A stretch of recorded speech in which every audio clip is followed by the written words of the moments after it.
Les autorités britanniques sont très remontées contre la proposition de Bruxelles de plafonner les primes versées aux banquiers. Londres, qui abrite la première place financière d'Europe, voit d'un très mauvais œil cette proposition.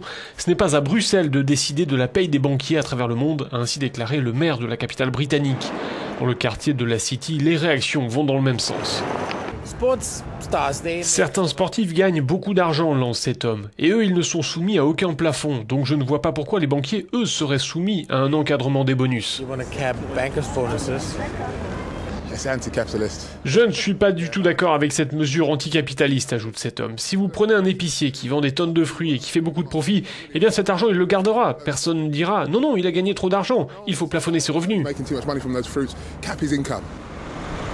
Dans la nuit de mercredi à jeudi, le Parlement européen et la présidence irlandaise de l'Union européenne ont conclu un accord de principe sur le secteur bancaire, un accord qui met fin à des mois de négociations.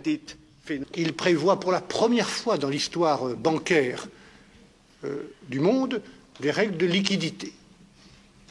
Je peux dire que si ces règles avaient existé depuis 5 ou 6 ans, probablement nous n'aurions pas connu l'affaire Lehman Brothers.